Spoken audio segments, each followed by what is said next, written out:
তোরে তোরে মাপা শুরু কর, দাঁড়া রয়েছি কেন? মাপ।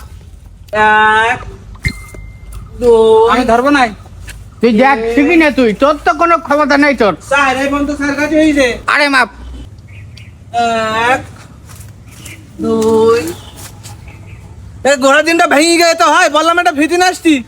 মানে ওইটুকুন মাপ পাতে অতি তোমার আবার ফিতি লাগবে? হ্যাঁ, না হলে হয়। কোনো কাজ আমি তোর দিয়ে আমি আজ পর্যন্ত ভালোভাবে করাইতে পারিনি। আরে তুমি মাপে ঘটে আমি মাপতে পারবো না। বল। বাপের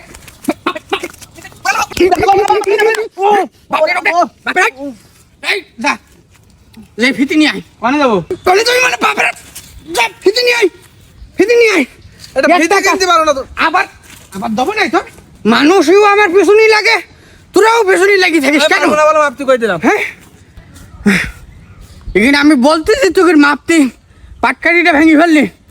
এই ফিতে কিনতে টাকা খরচ হয় না? ওটা ঢুকুই পাটকাটি এখন নরম না। যেমন মারতেছে।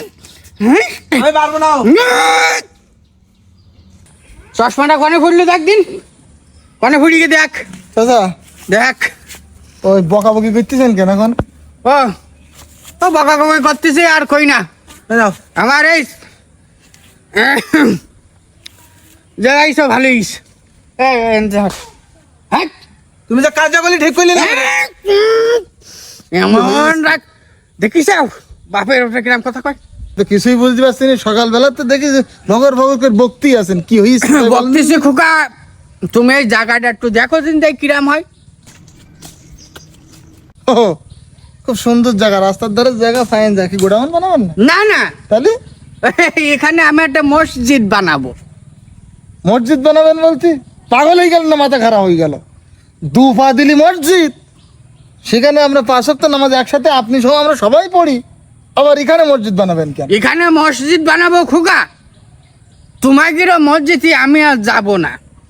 আমি এখানে ব্যক্তিগত আমি মসজিদ বানাই, আমরাই নামাজ পড়বো, আমরাই কয় বাপ পড়ি। ও মসজিদ আবার আমাকে রইল কি করি? হয়ে গেছে, আপনার বাপ দাদারা জমি দিয়েছে, আমরা সবাই মিলে বানালাম, তাহলে আমাদের মসজিদ এবার এখন আমাকে একটা শুধু আমাকে রয়ে গেল কি? হইছে খোকা হইছে। আমাদেরও মসজিদ আর আমাকে নেই। ওই মসজিদ যদি আমাকে সবাই থাকতো তাহলে কি আমার পিছনে এইরকম করে লাগতে পাইতো? তোমার পিছনে লেগিস না? লেগিছে। কিটা লেগিছে? ওই যে ইমাম সাহেব